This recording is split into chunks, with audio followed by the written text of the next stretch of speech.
নমস্কার বন্ধুরা, অনেক দিন বাদে আবার একটা নতুন রেসিপি ভিডিও নিয়ে চলে এসেছি।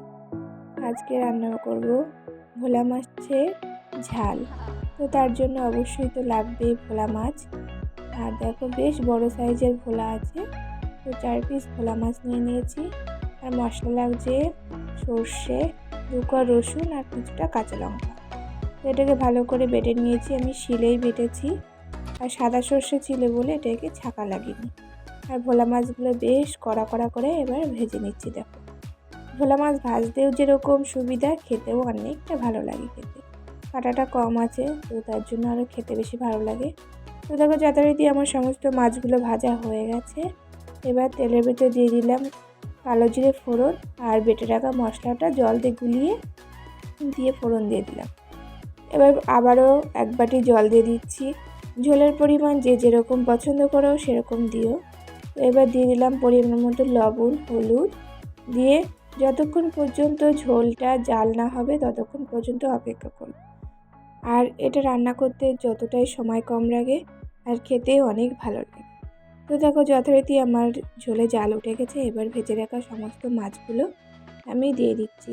টমেটো হলে আর একটু ভালো হতো, পাকা টমেটো তো আমার ঘরে ছিল না, তোমাদের থাকলে তোমরা অবশ্যই দিতে পারো। এবার দেখো ঘরে অল্প একটু ধনেপাতা ছিল, তো সেটাকে আমি ভালো করে কুচিয়ে দিয়ে দিচ্ছি। এটা দিলে কি হবে বন্ধুরা, টেস্টটা আরও বেশি ভালো হবে। তো দেখো আবারও 5 মিনিট মতন ভালো করে জাল করে নেব, যতক্ষণ না ঝোলটা টেনে যাচ্ছে ততক্ষণ পর্যন্ত। তো দেখো ঝোল টেনে গেছে, বেশ গাঢ় গাঢ় হয়ে গেছে।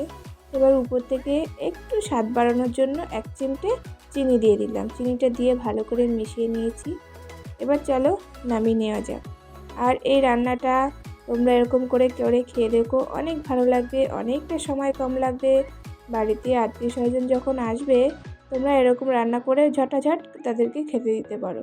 একদম কম সময়ের মধ্যে সুস্বাদু একটা রেসিপি তৈরি হয়ে যাবে। তো বন্ধুরা এ দেখো আমার ভোলা মাছের ঝাল রেসিপি একদম রেডি হয়ে গেছে। এখন জাস্ট খেলেই হয়ে যায়। আর উপর থেকে সামান্য একটু কাঁচা সর্ষের তেল দেখো আমি ছড়িয়ে দেব, তাহলে যে সর্ষের তেলের একটা গন্ধ না, সেটা একদম পারফেক্ট থাকবে। তো দেখো আমি একটু তেল ছড়িয়ে দিয়েছি। আর এই পর্যন্তই থাকছে আমার ভিডিওটা, আবারও দেখাবে নতুন কোনো রেসিপি নিয়ে তোমাদের সামনে। তো বন্ধুরা সবাই ভালো থেকো, সুস্থ থেকো, আর আমাকে অনেক অনেক সাপোর্ট করো, আর আমার ভিডিওগুলো অনেক দেখতে থেকো, তাহলে আমার অনেক ভালো লাগবে। তো বাই।